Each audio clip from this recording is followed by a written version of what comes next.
पीर सैयद मोईद शाह साहेब खानकाह आलिया चिश्तियाबाद शरीफ,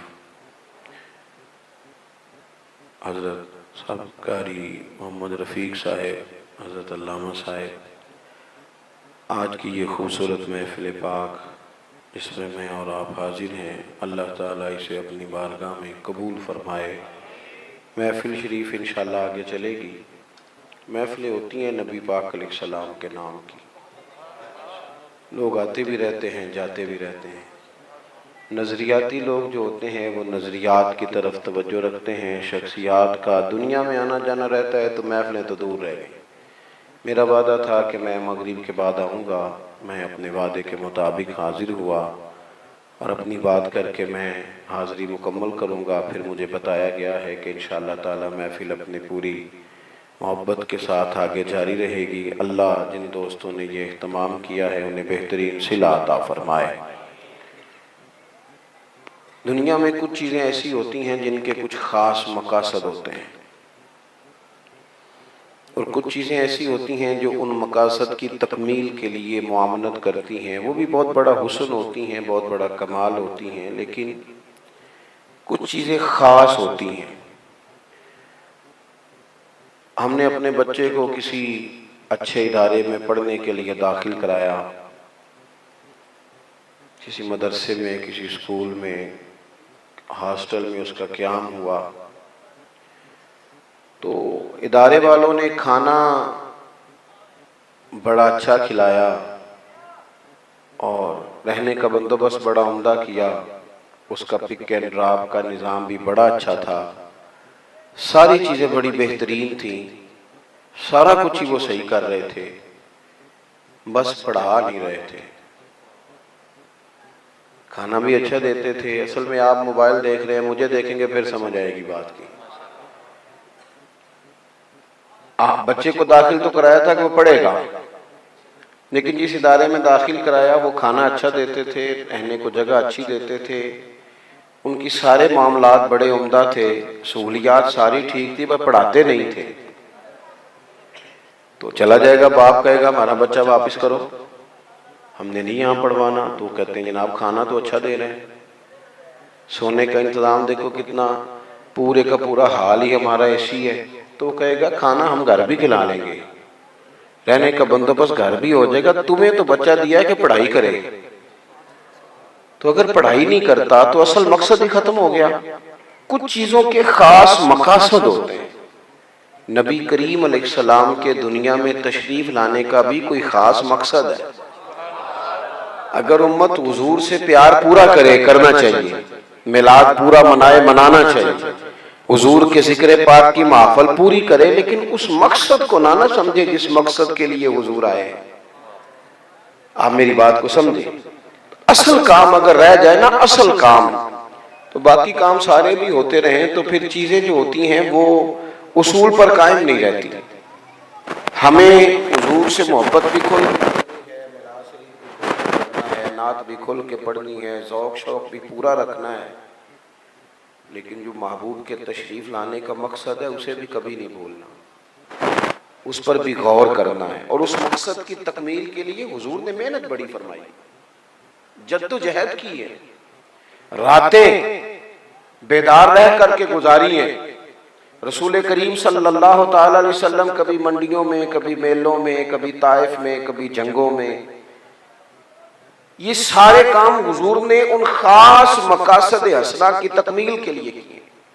मैंने ज्यादा बातें नहीं करनी, आप मेरी बात पर गौर करेंगे तो मैं जल्दी बात को समेटूंगा। तो कुरान मजीद ने कई मकामात पर उन मकासद का बयान फरमाया है।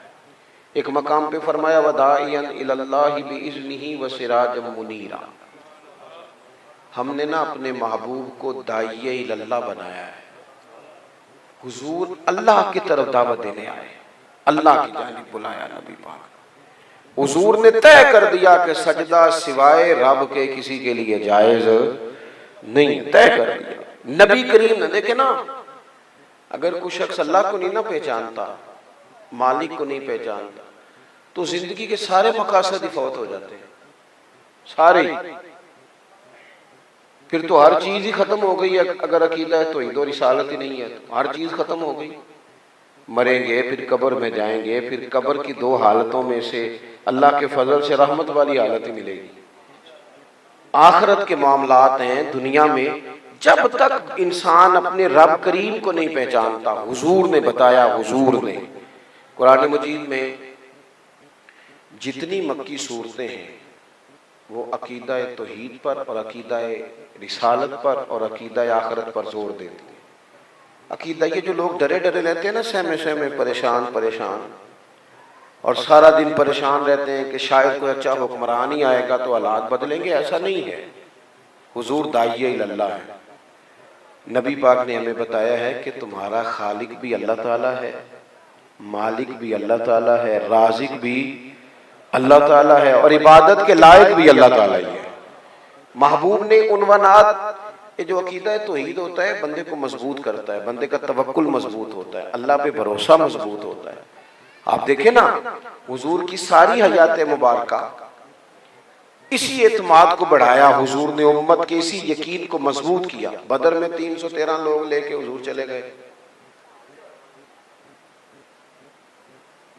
बोलने के बगैर ही बिठा दें इशारे से, अल्लाह आपको खुश रखे। 313 आदमी का कभी 1000 से भी मुकाबला हुआ है। और फिर उधर ये हाल है कि एक एक बंदे के पास 3-3 किस्म का असला है, तलवार भी है, नेजा भी है, तीर भी है। और इधर हाल ये है कि 313 कुल के पास 6 जिर हैं और 8 तलवारें। लेकिन लड़े ना, भला कैसे लड़े? नबी करीम ने वादा फरमाया था, तुम चलो अल्लाह मदद करेगा। और रब फरमाता वलक़द नसरकुमुल्लाहु बिबदरिन व अंतुम अज़िल्ला, हमने बदर में अल्लाह ने तुम्हारी मदद की, तुम तो कमजोर थे। तो हुजूर ने अल्लाह की जानिब बुलाया। ये महबूब करीम का मकसद हसना जिसको हमें समझना चाहिए। आप देखें ना, कोई भी मामला होता तो हुजूर मुसल्ला बिछा लेते। कोई भी मसला, आंधी तेज आई है तो नमाज की नियत बांध ली, बारिश नहीं होती तो नमाज की नियत बांध ली, बारिशें ज्यादा हो रही हैं तो नमाज की नियत बांध ली, सूरज ग्रहण हो गया तो नमाज की नियत बांध ली। हत्ता के बदर वाले दिन सारी रात रसूल करीम नमाज पढ़ते रहे, सारी रात। और नमाज बाद में फर्ज हुई है। हुजूर तो बड़ा अरसा पहले गारे हिरा में जाके इबादत करते थे, देर तक। तो नबी पाक अलैहिस्सलातु सलाम ने हमें अल्लाह ताला की तरफ रुजू करने का कहा, तवक्कुल करने का कहा, सब्र करने का कहा, शुक्र करने का कहा, कनात करने का कहा। नबी पाक अलैहिस्सलाम ने खुददारी का सबक पढ़ाया। इन चीजों को उस वक्त इंसान समझता है जब उसकी तबीयत में अकीदा तौहीद मजबूत होता है। ये सूफियाए किराम थे ना, अल्लाह के नेक बंदे, ये सबक। अजान हो रही, अजान सुन लीजिए। अल्लामा साहब ने के इख्तिताम महफिल पर यही नमाज अदा की जाएगी। अजीज दोस्तों, एक तो महबूब करीम अलैहिस्सलाम की तशरीफ आवरी का ये मकसद कुरान पाक ने बयान किया। दूसरे मकाम पर अल्लाह ताला ने ये इरशाद फरमाया कि अंबिया जो भी दुनिया में तशरीफ लाए ना, उनके आने का मकसद ये था कि उनकी इत्तिबा की जाए, उनकी पैरवी की जाए। वमा अरसलना मिन रसूलिन इल्ला लियुताअ बिइज़्निल्लाह, हमने कोई रसूल दुनिया में नहीं भेजा मगर ये कि अल्लाह के हुक्म से उनकी पैरवी की जाए।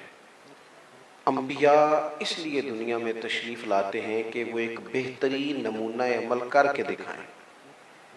अंबिया अल्लाह के अहकामात की अमली सूरत लोगों के सामने रखते हैं। और अंबिया इसलिए आते हैं कि उनकी पैरवी की जाए, उनके नक्शे कदम चला जाए।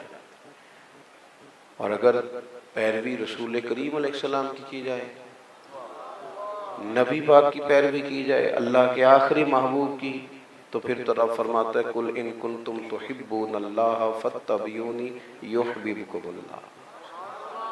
फिर तो अल्लाह फरमाता है महबूब आप इनसे कह दें कि अगर ये आपकी पैरवी करेंगे, रब से मोहब्बत की चाहत रखने वाले आपकी पैरवी करें, मिलेगा क्या? युहब्बिबकुमुल्लाह, अल्लाह खुद इनसे मोहब्बत फरमाएगा, महबूब हो जाएंगे अल्लाह ताला के। हुजूर की और फरमा बरदारी चंद एक चीजों में नहीं। अल्हम्दुलिल्लाह मैंने पगड़ी बांधी है, दाढ़ी रखी है, कोशिश करते हैं अल्लाह तौफीक दे, लेकिन दीन सिर्फ ज़ाहिरी उलिया का नाम नहीं। फ़कत कोई आदमी कहे कि मैंने चंद चीज़ें पहन ली हैं तो अब मैं मुकम्मल दीनदार हो गया हूँ, सिर्फ ज़ाहिरी हुलिये का नाम दीन नहीं। नबी पाक की जो सुन्नत सबसे पहले मारूफ हुई है ना, जिस अदा से लोगों ने हुजूर को सबसे पहले जाना है, वो तो सादिक और अमीन होना है कि ये सच बोलते हैं, ये दयानतदार है। यहाँ से तो आगाज हुआ है। तिरमिज़ी शरीफ में मौजूद है ना, नबी पाक सल्लल्लाहु ताला अलैहि वसल्लम ने फरमाया हज़रत अनस बिन मालिक से, हुजूर ने फरमाया, ए अनस, ए मेरे बेटे, अगर हो सके तो सुबह इस हाल में करना कि तुम्हारे दिल में किसी का बुग़्ज़ ना हो। अगले लफ्ज़ क्या है हदीस के? फरमाया तुम्हारे दिल में किसी का बुग़्ज़ ना हो, ये मेरी सुन्नत है। फरमाया ये मेरा तरीका है और मुझसे उसी ने मोहब्बत की जिसने मेरे तरीके से मोहब्बत की। निरा मिसवाक से दांत साफ करना ही सुन्नत नहीं, दिल साफ करना भी सुन्नत है। बातन का साफ और कुशादा होना ये भी हुजूर का तरीका है। देखिए ना, छोटी छोटी जंगें हैं, हर घर में छिड़ी हुई, छोटे छोटे मामलात हैं, कोई लंबी बात नहीं, लेकिन बड़े बड़े लोग हैं, करीब रह के करीब नहीं। दो चार बातों की वजह से हम उलझ गए हैं और दूर निकल गए। सीनों की कुशादगी हुजूर की पैरवी है, दिल साफ रखना ये नबी करीम का तरीका है। मेरे अजीजों, हुजूर की मुकम्मल पैरवी देखो, सहाबा हुजूर की पैरवी करते थे, उनके चेहरे भी उसी तरह के जिस तरह, देखे ना, हम सारे कहते हैं ना कि रसूल पाक का चेहरा बड़ा खूबसूरत है भी खूबसूरत, और कायनात में ऐसा चेहरा किसी का नहीं जैसा हुजूर का है। सारे उसकी तारीफ भी करते हैं ना, तो फिर हुजूर का तो चेहरा दाढ़ी वाला है।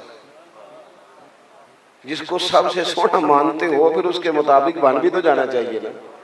लेकिन हम ना कुछ चीजों की तारीफें करते हैं, उस हुस्न की तरफ बढ़ते नहीं।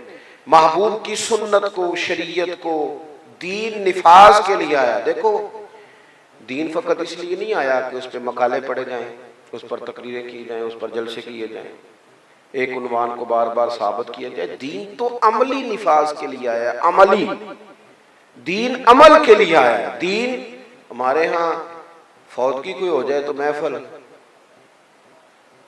और अगर मेहंदी हो तो हमने ये समझा दीन सिर्फ मस्जिद चलाने का तरीका बताता है। ना भाई, दीन मस्जिद चलाने का तरीका भी बताता है, हुकूमत चलाने का तरीका भी बताता है। हुकूमत चलाने का हमने इस तरह किया है कि चंद एक चीजों में बात चीजों को बंद कर दिया। ये तंग दिली है, ये तंग नजरी है। हम उस दीन के मानने वाले हैं जो दीन अपनी हकानियत के ताकत के बलबूते पर गलबा रखता है, गलबा ताकत रखता है। दीन को अमलन नाफज करें अपनी जिंदगी में, अमलन। और नेकियां जमूरी नहीं होती कि सारे करेंगे तो हम भी करेंगे। अगर कोई ना भी अमल करे तो हमने फिर भी अमल करना। कोई हम कहते हैं सारी दुनिया को छोड़ो, सारी दुनिया तो कुछ और कह रही थी, लेकिन अबू बकर सिद्दीक अकेले कुछ और कह रहे थे, मौला अली अकेले कुछ और कह रहे थे, हजरत फारूक आजम, हजरत उस्मान गनी, हजरत तलहा जुबैर ये अलग कह रहे थे। ने कहा तुम्हारी समझ में नहीं बात आती, मौज करो, हमारा ज़मीर गवाही देता है कि ये अल्लाह के सच्चे रसूल है। इसलिए हुजूर की फरमा बरदारी। और तीसरी जगह बस मैं इसी पर अपनी बात तमाम करूंगा, कमा अरसलना फीकुम रसूलन मिनकुम यतलू अलैकुम आयातिना। अल्लाह फरमाते हैं कि हमने तुम्ही में से तुम्हें रसूल दिए, ये तुम पर हमारी आयतें पढ़ेंगे, वयुज़क्कीकुम, और तुम्हें पाक कर देंगे। तज़किया नफ्स कुरान से होता है, तज़किया नफ्स कुरान से होता है, बातन की सफाई कुरान से होती है। और जो कौम महीना महीना पढ़ी ना, स्टेज पे हर नकीब, हर खतीब, हर वाइज आके कहता है सारा कुरान हुजूर की तारीफ है, तो फिर पढ़ना चाह रहा था तू, सुना फिर तू शेर ही दे, वो भी पढ़, अच्छी बात है, लेकिन आपने दावा किया है कि कुरान हुजूर की, और है भी। सैयदा आयशा सिद्दीका रज़ियल्लाहु ताला अन्हा से किसी ने पूछा कि नबी पाक के अखलाक, तो फरमाया सारा कुरान मेरे नबी के अखलाक ही है, तो इनको पढ़े। अभी आप देखे ना, शाह साहब कितना मजा ले रहे थे, कारी साहब पढ़ बड़ा उम्दा रहे थे, लुत्फ ले रहे थे। सूरह वद्दुहा की तिलावत हो रही थी ना, इतनी बड़ी भी कोई तारीफ होगी जो अल्लाह ने बयान कर दी है। हम क्या करते हैं, हमारा मिजाज ये हो गया है कि हम ना वो बस ठीक है, वो मेरा जी ज़ौक़ कहता है तो अपना ज़ौक़ अपने पास रखना, ये बता अल्लाह का कुरान क्या कहता है, हुजूर का फरमान क्या कहता है। तो एक तो कुरान मजीद की तिलावत, हुजूर के आने का मकसद, वयुअल्लिमुकुमुल किताब वल हिकमा। दूसरा रब फरमाता है महबूब इसलिए आए हैं कि तुम्हें किताब सिखाएं और हिकमत सिखाएं। जिंदगी जज्बाती लोगों वाली ना गुजारे। आजकल सारे जो कह रहे हैं, चलो मैं भी कहना शुरू कर देता हूँ, आजकल सारी कौम इधर है तो चलो मैं भी हो जाता हूँ। दानाई, फहम, फिरासत, बसीरत, नबी पाक के साथ खुदाई ताकतें, जिधर महबूब कह दे रब का करम उधर हो जाए। लेकिन फिर भी हुजूर जंग में सफ़ें सीधी कराते, हुजूर तरीके से निकलते, महबूब लोगों को असलहा जमा करने का कहते, सफ बंदी का कहते, मुरतब होने का कहते, सफ़ें सीधी कराते। बेतरतीब जिंदगी, मौज वाली जिंदगी, ओ जी बिस्मिल्लाह शरीफ पढ़े जी हो जाएगा। भाई दीन ने आपको हर चीज का कायदा दिया है, आप दानाई के साथ जिंदगी गुजारे, हिकमत के साथ गुजारे। नबी पाक सल्लल्लाहु अलैहि वसल्लम ने फरमाया हिकमत मोमिन की गुमशुदा मिरास है, जहां से मिले ले लो। दानाई से वक्त गुजारो, चीजों को देखो। हुजूर जो फैसला करते ना ऐसा शानदार करते, ऐसा मजबूत करते, ऐसा बाकमाल करते। अब मैं एक बात सिर्फ आपको बताता हूँ, ज्यादा का वक्त नहीं। हुदैबिया के मौके पे ना काफिर बड़े खुश थे कि लो जी हमने इनके साथ ऐसी शर्तें तय की हैं कि ये तो बड़ा मसला खराब है। कुछ लोग वक्ती जीत को जीत समझ रहे होते हैं, हालांकि वक्ती तौर पर बाद लोग जीत के मुस्तकिल हार जाते हैं। हाँ, मुस्तकिल हार जाते हैं। एक शर्त हुदैबिया के मौके पर हुजूर अलैहिस्सलाम ने काफिरों की मान ली। शर्त क्या थी कि अगर कोई मुसलमान यहाँ मोमिन हो गया मक्के में मुसलमान, तो अपने आका की मर्जी के बगैर जा नहीं सकता। और अगर वो गया मुसलमान हो के भी गया, ये बड़ी सख्त बात है, मुसलमान हो के भी मदीने गया तो नबी पाक उसे वापस करेंगे, उसे वापस करेंगे, रखेंगे नहीं। अब एक बंदा आए आपके पास या मेरे पास कि मैं आ गया हूँ तेरा बन के, और वापस करना पड़ जाए, ये बड़ा मुश्किल काम नहीं। बच्चा नाराज होके भी खाला के घर चला जाए तो खाला कहती है पुत्र कार तेरा ही है, लेकिन ठीक नहीं, बड़ा मुश्किल हो जाता है। अब वो नाराज होके आया है, चाहिए कि वापस भेजे, पर उसके लिए भेजना एक मुश्किल काम है। वो घर आ गया, जो घर आ जाए उसे कैसे भेजे। शर्त थी कि हुजूर वापस भेजेंगे, और दूसरी शर्त ये थी कि अगर कोई मदीने से मुसलमान या कोई बंदा मक्के चला जाता है, कोई उनका बंदा मुसलमान ना भी हो, तो मक्के वाले वापस नहीं करेंगे, हमें वापस करना पड़ेगा। वो वापस तो बराबर की शर्त ही नहीं। हज़रत उमर जैसे लोग परेशान हो गए, हुजूर ने फरमाया मान लो। दानाई, बसीरत। अब इस शर्त का फायदा क्या हुआ जरा सुनना। एक बंदा मुसलमान होके जान छुड़ा के, पैरों में जंजीरें हैं उसकी, वो जंजीरें तोड़ के वहां से निकला है। उसे पता है मक्के मदीने जाऊंगा तो हुजूर रखेंगे नहीं, और मक्के वापस गया तो वो भी मारेंगे कि तू भागा क्यों था। लिहाजा ये बंदे पता क्या करते, ये किसी तीसरी जगह जाके बैठते थे। इनका एक जत्था बन गया मुजाहिदों का। काफिरों का कई इलाकों से निकलना मुश्किल हो गया, जहां ये मुजाहिद इकट्ठे हो गए।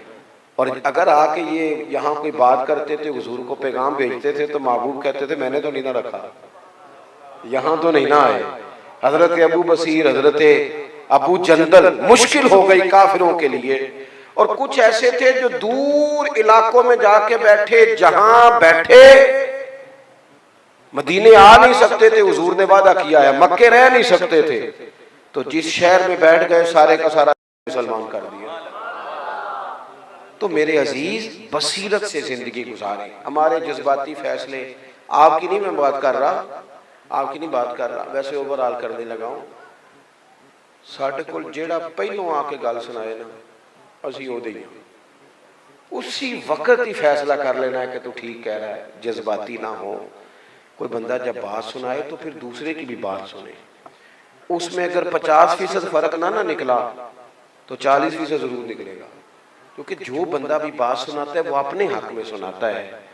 और आखिरी बात ये कि वयुअल्लिमुकुम मा लम तकूनु तअलमून, रब फरमाते हैं तुम जो नहीं जानते थे वो सारा मेरे रसूल तुम्हें सिखाएंगे। हुजूर ने ना बारीक बारीक बातें भी हमें सिखाई है।